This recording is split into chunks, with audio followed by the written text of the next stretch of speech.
Students, welcome to my channel. तो जैसे कि आपको पता है, स्टेट का एग्ज़ाम पोस्टपोन हो चुका है। जो हमें जो ये हमें टाइम मिला है, इसको यूटिलाइज़ करना है, ना कि इसका मिसयूज़ करना।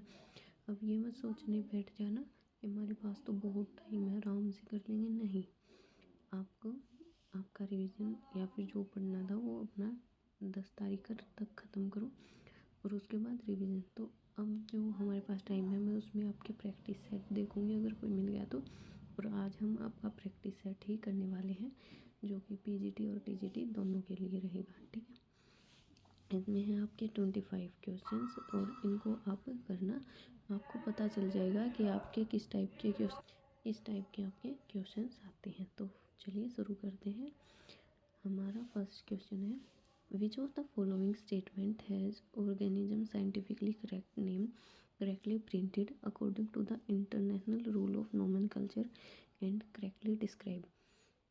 तो देखो, सबसे पहले क्या है इंटरनेशनल रूल ऑफ नोमेनकल्चर।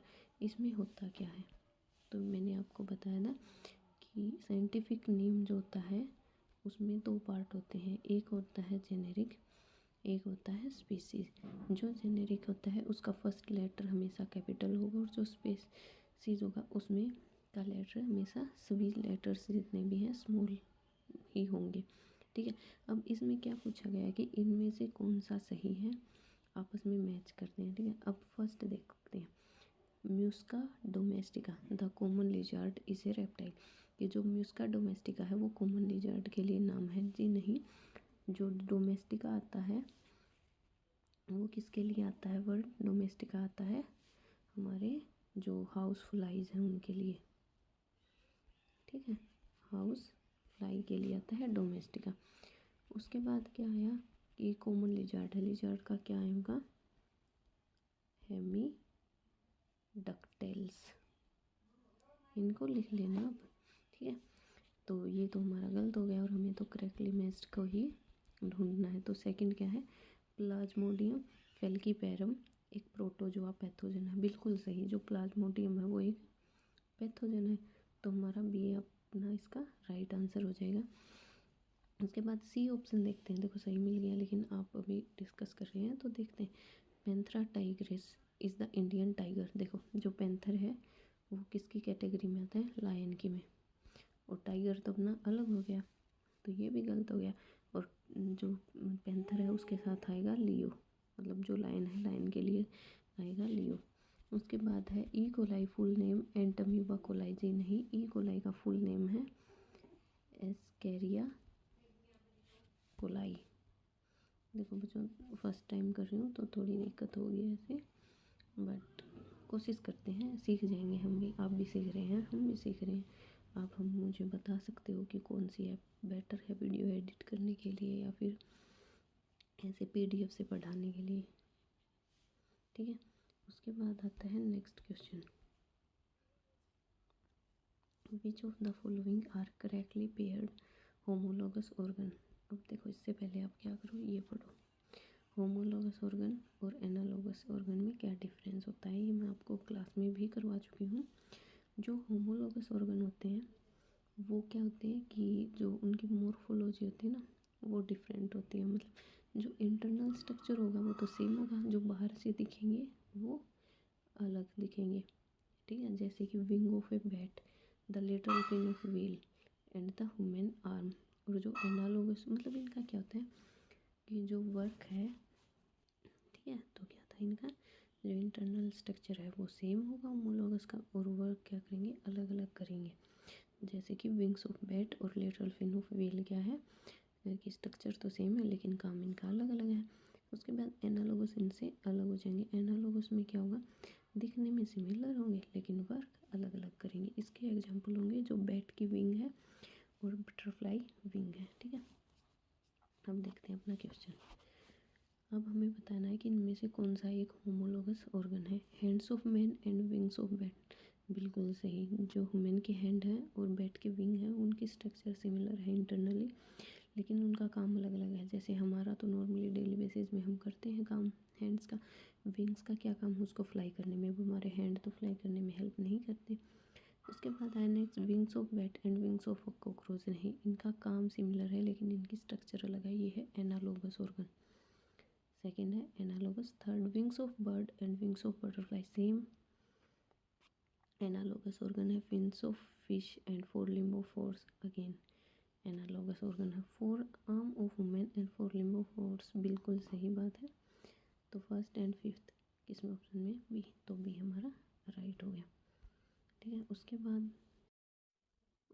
आता है आपका नेक्स्ट क्वेश्चन, जो कि है match the following list, choose the correct code.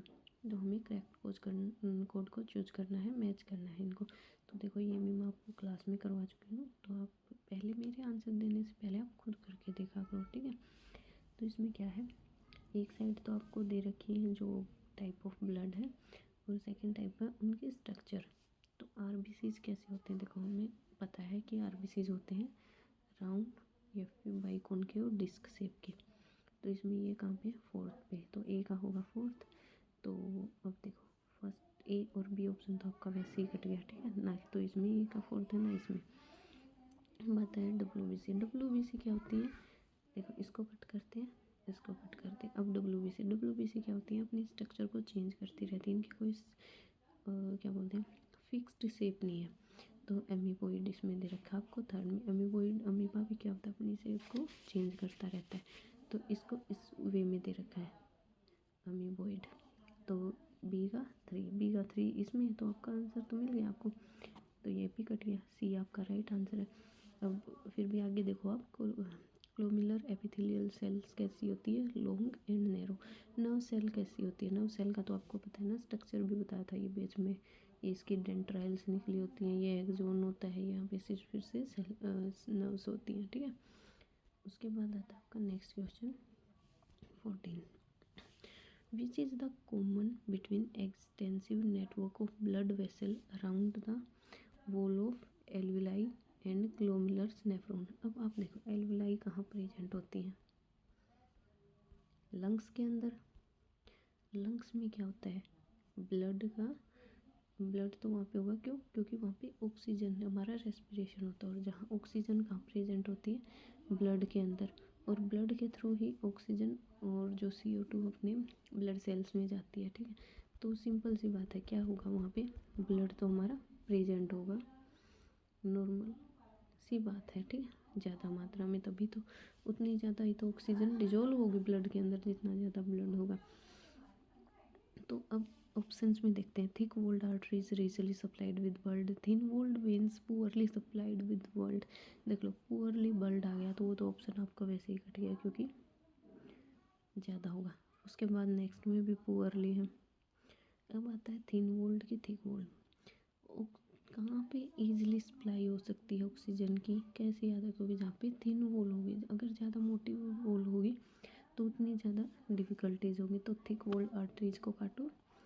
तो आपका ऑप्शन कौन सा सही है इसमें? डी ऑप्शन आपका सही है, ठीक है। उसके बाद आता है next question, consider the following statement and choose the correct code. Plant absorb blue and red light of photosynthesis. Water is conducted in vascular plant by meristema. Hormone related to drought tolerance is abscisic acid. Jasmine plant is propagated by grafting technique. देखो, आपको इसमें से सबसे पहले क्या पता, आप उससे क्वेश्चन करो, ठीक है। फर्स्ट क्या है? Water is conducted in vascular plant by meristema. Simple सी बात है, जो H2O है, जो मिनरल्स हैं, वो किसके थ्रू जाते हैं? लिव में जाइलम के थ्रू, और फूड जाता है फ्लोएम के थ्रू, ठीक है। तो इसमें क्या दे रखा है? मेरिस्टेम। ये तो गलत होगी, ठीक है, ये गलत हो गई। तो हमें सेकंड, जो जिस भी ऑप्शन में सेकंड है उसको कट करना है। फर्स्ट में है, फर्स्ट कट गया, सेकंड में है, सेकंड कट गया, डी में भी है, तो आंसर तो आपको यहीं से मिल गया। फिर भी देखो, प्लांट कौन सी लाइट एब्जॉर्ब करता है फोटोसिंथेसिस के लिए? ब्लू, रेड एंड ग्रीन, ये तीन याद रखना है आपको। सबसे ज़्यादा ब्लू, अगर तीनों ऑप्शन में है तो ब्लू के साथ जाना है। उसके बाद hormone related to drought tolerance is a basic acid, ये बिल्कुल सही है आपकी स्टेटमेंट। उसके बाद जो जैस्मिन प्लांट है ना वो प्रोपेगेट ग्राफ्टिंग से नहीं किया जाता, लेयरिंग से किया जाता है। लेयरिंग में क्या होता है, एक स्टेम ली, उसको ज़मीन के अंदर गाड़ दिया, फिर ये नया आया, इसको यहाँ से कट कर दिया, ठीक है। उसके बाद आता है आपका next question, considered the following statement, people should get vaccinated to avoid infection। तो हमें इनमें से करेक्ट स्टेटमेंट बतानी है, ठीक है। तो people should get vaccinated to avoid infection, बिल्कुल सही बात है, हमें वैक्सीन लेनी पड़ती है ताकि हमें इन्फेक्शन ना हो। अब कोरोना से ले लो, जिनको नहीं हुआ था उन्हें भी वैक्सीन की डोज लगी थी, ठीक है। सेकेंड पॉइंट क्या दे रखा है, vaccination is available against polio, cholera, typhoid, TB and many other disease. तो बिल्कुल सही है, जो भी इसमें डिजीज़ के नाम लिखे हैं इनमें सब में क्या है कि क्या बोलते हैं, सबके लिए अवेलेबल है वैक्सीन। ऐसी कोई भी इनमें बीमारी नहीं है जो क्योर नहीं की जा सकती, पोलियो, कोलेरा हो, टाइफाइड हो या फिर टीबी हो। उसके बाद थर्ड पॉइंट आता है, eradication of vector unnecessary in disease like malaria and filariasis, बिल्कुल सही है ये भी। फोर्थ आता है, dengue and chikungunya both are separate by culex mosquito, जी नहीं, हमें पता है कि जो भी मलेरिया और डेंगू है वो फीमेल मॉस्किटो से होता है। जो मलेरिया है वो फीमेल एनाफ्लीज से, और जो डेंगू है वो फीमेल एडीज से होता है, ठीक है। जो मेल मॉस्किटो है वो हमें कोई ऐसा हानि नहीं पहुंचाते, या it's funny but it's a fact, ठीक। फीमेल मॉस्किटो ये होती है जो हमें बाइट करती है और डिजीज़ को फैलाती है। तो इसमें आपका फर्स्ट सेकंड थर्ड पॉइंट क्या है, करेक्ट है, तो आपका ऑप्शन ए इसमें सही रहेगा। उसके बाद आता है next question, which of the following pair is correctly match. तो इस क्वेश्चन से पहले आप एक बार इसे देखो, नेक्स्ट स्लाइड, ये मोलिकुलर सीजर्स या फिर रिस्ट्रिक्शन एंजाइम, ठीक है। रिस्ट्रिक्शन एंजाइम को ही मोलिकुलर सीजर्स बोलते हैं। ये होते क्या हैं, तो जो एक जेनेटिक मटेरियल हमारा होता है, जो डीएनए होता है, उसमें किसी भी एक सर्टेन जगह से एंड से उसको कट कर दिया जाता है और उसको किसी दूसरे डीएनए या फोर्जन डीएनए से स्टिच कर दिया जाता है, ठीक है। तो कट करने का काम जहाँ पे होगा वो होगा रिस्ट्रिक्शन एंजाइम का, या फिर मोलिकुलर सीजर उसको बोल देंगे। और जो इसको स्टिच करेगा वो कौन करेगा, लाइगेज। इसको याद रखना, स्टिच करने का काम करेगा सिर्फ लाइगेज। और जो रिस्ट्रिक्शन एंजाइम है उनको और क्या बोलते हैं, रिस्ट्रिक्शन एंडोन्यूक्लियस भी उनको बोला जाता है। देखो, रिस्ट्रिक्शन एंडोन्यूक्लियस और है इक्वाराई एंड BMH, ठीक है। ये हो गया आपका ये जो छोटा सा टॉपिक है। अब आप ये करिए क्वेश्चन, फिर आपका हो जाएगा डीएनए। यहाँ पे डीएनए पॉलीमर आएगा, ठीक है। डीएनए पॉलीमर का काम क्या होता है कि डीएनए को रेप्लिकेट करता है, ठीक है। डीएनए की रेप्लिकेशन को डीएनए पॉलीमर बोलते हैं, ठीक है। तो इसमें क्या दे रखा है कि डीएनए पॉलीमर मोलिकुलर सीजर है, जी नहीं, डीएनए पॉलीमर डीएनए सीजर नहीं है। लाइगेज, यहाँ पे लाइगेज आएगा, जी मिसिंग है। एक मोलिकुलर सीजर है, जी नहीं, हमने अभी पढ़ा है कि लाइगेज एक मोलिकुलर स्टिचर है, तो ये भी गलत। और ये भी बताया लाइगेज क्या है, एक मोलिकुलर स्टीचेज है। तो आपका ऑप्शन सी इसमें सही है। रिस्ट्रिक्शन एंडोन्यूक्लियस एक स्टीचर है, जी नहीं, अभी बताया कि रिस्ट्रिक्शन मोलिक्यूल क्या है, मोलिकुलर सीजर है, ठीक है। तो आपका ऑप्शन कौन सा सही है इनमें, सी, लाइगेज एक मोलिकुलर स्टीचर है। उसके बाद आता है next question, A serial stage in the community form during the ecological succession. जो इकोलॉजिकल सक्सेशन है उसमें सबसे मेन क्या है कि जो स्पीसीज हैं वो स्टेबल रहती हैं और उनके कॉम्पोजिशन में कोई चेंज नहीं आता। बी है simple food chain and simple web exist. C है biomass is comparatively less than the climax community. D है the sequential replacement and the establish of species during the succession is done. तो देखिए इसमें क्या है, आप देखो डी ऑप्शन से देखो, सिक्वेंशियल रिप्लेसमेंट नहीं होगी इसमें, बायोमास कंपेरेटिवली लेस होगा क्लाइमेक्स कम्युनिटी से, ऐसा कभी भी नहीं हो सकता है, हमेशा ज़्यादा मिलेगा बायोमास।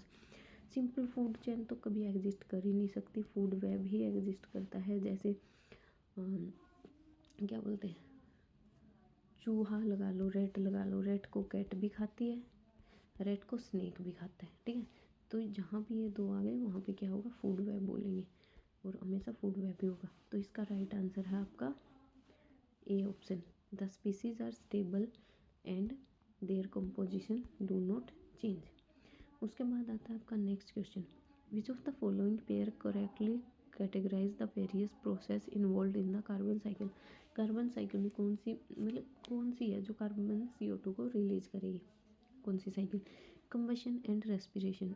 देखो रेस्पिरेशन में क्या होता है कि फोटोसिंथेसिस होगा और डिकम्पोजिशन होगी। जी नहीं, ये लिस्ट आपकी मैच नहीं करती है। फोटोसिंथेसिस एंड रेस्पिरेशन, इसमें होगा डिकम्पोजिशन एंड कंबशन। बिल्कुल नहीं, फोटोसिंथेसिस है, रेस्पिरेशन, कंबशन एंड डिकम्पोजिशन। जी हाँ, ये आपकी सही है कि फोटोसिंथेसिस में रेस्पिरेशन भी होगा, कंबशन भी होगा, डिकम्पोजिशन भी होगी। जो फोर्थ है फिर से रेस्पिरेशन, इसमें भी नहीं होगा, तो आपका ऑप्शन सी सही है, ओनली थर्ड। उसके बाद आया next question, forest are considered as the major source of ecosystem services because of the following function it perform. ठीक है, फॉरेस्ट क्यों मेजर रोल प्ले करते हैं इकोसिस्टम में? ये एयर को प्योरीफाई करते हैं। जी हाँ बिल्कुल, जितने ज़्यादा प्लांट उतना पोल्यूशन कम। सक्सेशन, जी नहीं, सक्सेशन का इससे कोई लेना देना नहीं है। Migration of draught and floods, बिल्कुल, जहाँ पे पेड़ पौधे ज़्यादा होंगे वहाँ पे बारिश भी होती रहेगी अच्छी खासी, तो वहाँ पे सूखा नहीं पड़ेगा। उसके बाद है provide habitat to wild life, ये तो आपको पता ही है, जंगल जहाँ पे होते हैं वहाँ पे वाइल्ड लाइफ तो होती है। गैलिएशन, बर्फ़ जमने ना जमने से इसका कोई लेना देना नहीं है। रिसाइकलिंग, न्यूट्रिशन, बिल्कुल। तो आपका first, third, fourth and six, देखो कौन से ऑप्शन में, फर्स्ट ऑप्शन में ही तो है, तो आपका फर्स्ट ऑप्शन क्या है, करेक्ट है, ये गलत है। उसके बाद है considered the following characteristics of ozone. Ozone से रिलेटेड अब आपके 2-3 क्वेश्चन आएंगे यहाँ पे, ठीक है। और ये मैं आपको बता चुकी हूँ, ओजोन का क्या फॉर्मूला होता है, O3। ये क्या करता है, हमें UV रेडिएशन से प्रोटेक्ट करता है। जो इसकी गुड ओजोन है वो कहाँ पे फॉर्म होती है, स्ट्रेटोस्फेयर में, और जो बेड है वो फॉर्म होती है ट्रोपोस्फेयर में, ठीक है। अब यही क्वेश्चन आप करो, इसको आप कर सकते हो। This is a deadly poison form by 3 atom of oxygen, बिल्कुल ये डेडली पॉइजनस है, इससे 3 एटम से मिलकर बनता होता है, इसका फॉर्मूला O3। तो ये UV रेडिएशन से हमारी हेल्प करता है, बिल्कुल सही, ये हमारी UV रेडिएशन से हेल्प करता है। Bad ozone is formed in stratosphere and good ozone is formed at troposphere, बिल्कुल गलत है, ये अभी बताया आपको, अपोजिट दे रखा है। बेड फॉर्म होगी ट्रोपोस्फेयर में, गुड होगी स्ट्रेटोस्फेयर में। तो फर्स्ट एंड सेकंड, तो आपका ऑप्शन ए करेक्ट है। नेक्स्ट क्वेश्चन है, विच of the following which of the given chemical is responsible for reduction of ozone layer. Ozone layer का रिडक्शन किससे होता है ज़्यादातर, ये आपको बताया था कि क्लोरोफ्लोरोकार्बन से, जो CFS होता है, CFC होता है, उससे होता है आपका, ठीक है। अगर CFC ज़्यादा है, कहाँ पे यूज होता है ये, रेफ्रिजरेटर में। और इसका पूरा बताया था कि एक पूरी वो हुई थी, मीटिंग हुई थी इससे, और इस पर बैन लगा दिया गया था कि CFC का यूज़ नहीं होगा रेफ्रिजरेटर में। उसके बाद एयर कंडीशनर्स में जो AC होते हैं उनमें भी यूज़ होता है। उसके बाद और कहाँ पे यूज़ होता है बताओ आप, एक दो नेक्स्ट क्वेश्चन में आपको पता चल जाएगा, ठीक है। देखो, out of the given option CFC are release from, किस से होता है, अभी बताया, AC से होता है, रेफ्रिजरेटर से होता है, फायर एग्जीक्यूटर से होता है, बर्निंग रोटर से नहीं, इसमें फ्यूल यूज़ होता है ना कि CFC। एरोजोल स्प्रे से, बिल्कुल सही है। तो आप ऑप्शन 3 कट कर दो, 2 कट कर दो, 2 इसमें है, बचे 3 4 नहीं, एयर कंडीशन में भी होता है, तो आपका ऑप्शन बी सही है, ठीक है। उसके बाद आता है next question, consequences of ozone layer depletion is, या फिर आर, जो कॉन्सिक्वेंसेज हैं ओजोन लेयर जो हमारी ख़त्म होती जा रही है, उससे क्या क्या डिजीज़ है या क्या क्या प्रॉब्लम हमें फेस करनी पड़ रही है।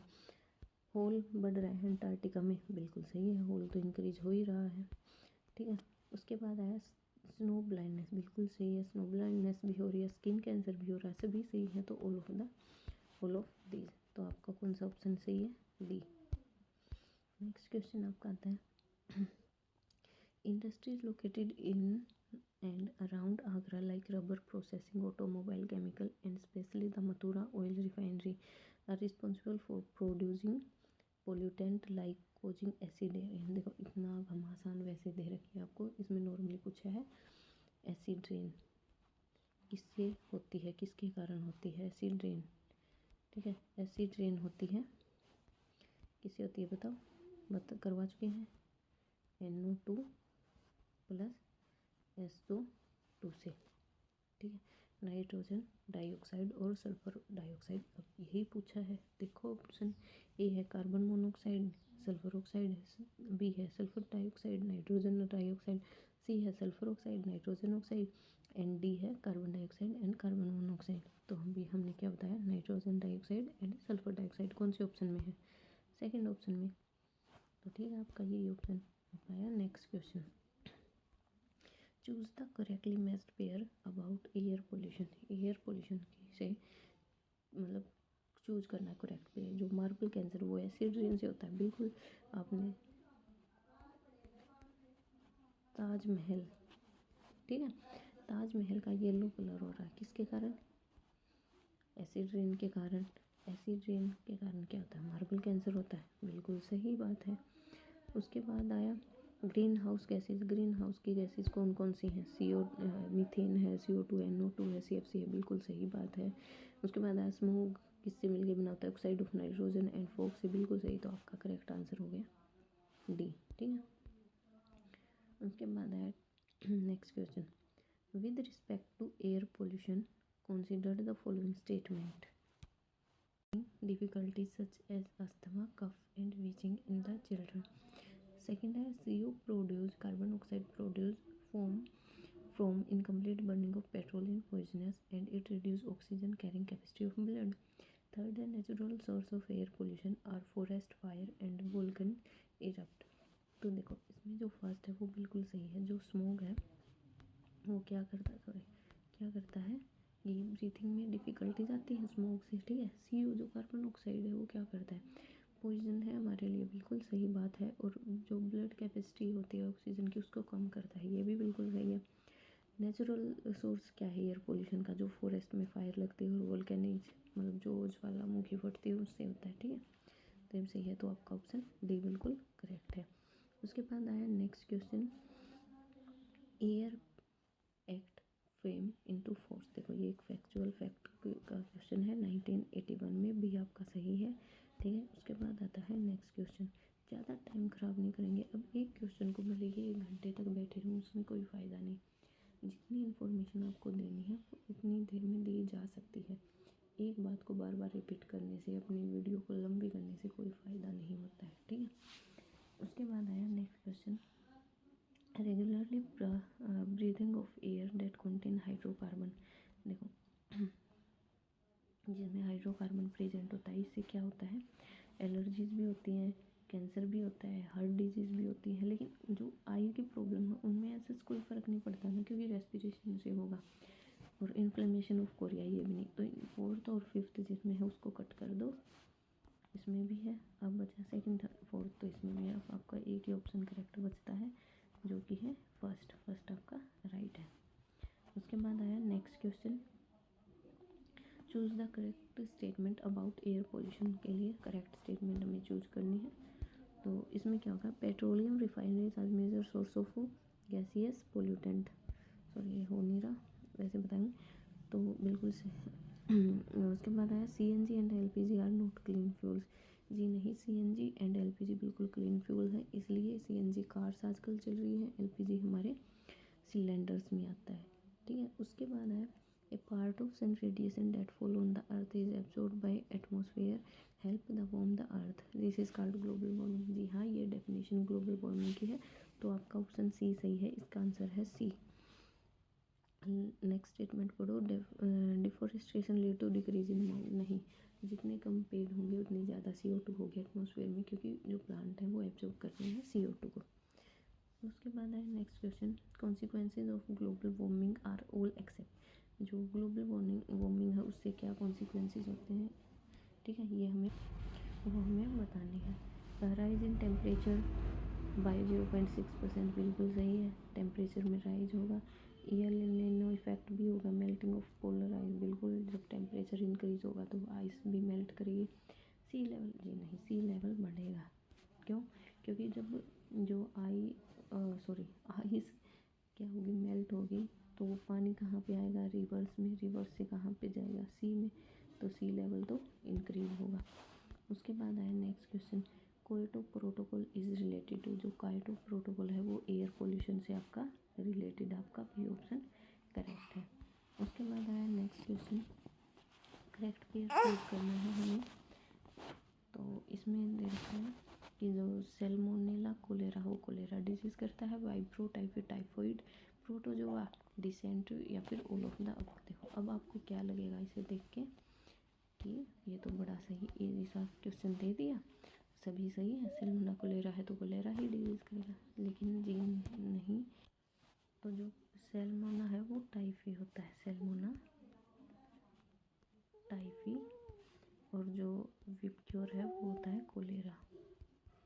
ठीक है, ये उल्टे दे रखे हैं। तो उसके बाद आता है प्रोटोजोआ डिसेंट्री, तो बिल्कुल सही है, तो आपका ऑप्शन सी इसमें सही है आपका आंसर। नेक्स्ट क्वेश्चन है जो कि आपका नहीं, एक और है इसके बाद। नेक्स्ट क्वेश्चन है, the term water pollution does not cover the effect like building. तो मैं बताना नोट, इसमें आपको याद रखना है, नोट जहाँ पे आ जाए उसका ध्यान रखना है। ये है building dams in area where there is water security. देखो फर्स्ट ऑप्शन ये आप पढ़ो, जहाँ पे पानी की कमी होगी वहाँ पे डैम बनाने से क्या फ़ायदा, या फिर बांध बनाने से पानी की प्योरीफिकेशन वाटर पोल्यूशन से क्या रिलेशन हो सकता है, कुछ भी नहीं। तो आपका ऑप्शन फर्स्ट ही इसमें आपका सही है, क्यों हमें गलत बताना था। अब इनडिजायरेबल सब्सटेंस को अगर निकाल देंगे तो भी सही है, removal desirable substance from water bodies, change in temperature, ये सब आपके सही हैं जो कि इसको करते हैं। उसके बाद है आपका नेक्स्ट और लास्ट क्वेश्चन आज का, which of the following statement are correct, sewage is a liquid waste. बिल्कुल सही बात है, सीवेज तो क्या होता है, एक लिक्विड वेस्ट है। उसके बाद आया 22 March is celebrated as the world water day, ये भी बिल्कुल सही है, ये एक फैक्ट है। वाटर डे के कौन सा कितना होता है, 22 मार्च। उसके बाद लास्ट आया environmental act 1986 has been passed by government of India, protect improve the quality of environment, ये भी सही है। तो ऑल ऑफ द अबव इसका आंसर है। देखो अगर आपको अच्छा लगे तो मैं और प्रैक्टिस सेट लेके आऊँगी, वरना अगर आप कहते हो मैम कंटेंट ही करवाऊँ तो मैं आपकी मैराथन वगैरह करवा दूँगी, ठीक है। हाँ मैंने बोल रखा है कि बायो की एक मैराथन होगी पूरी 6 to 10th क्लास की, वो देखो जो मैं कर रही हूँ, वीडियो एडिट होने में, उसको पूरी करने में थोड़ा टाइम लग रहा है, तो उसको टाइम तो आपकी ज़्यादा से ज़्यादा 2 दिन के अंदर वो आ जाएगी, ठीक है। तो थैंक यू बच्चों, प्लीज़ सपोर्ट करना, सब्सक्राइब करना और कमेंट भी करके बता देना आपको कोई डाउट है या आपको कोई टॉपिक है जो आपको समझना है, उस टॉपिक को कमेंट कर सकते हैं, ठीक है बच्चों, थैंक यू।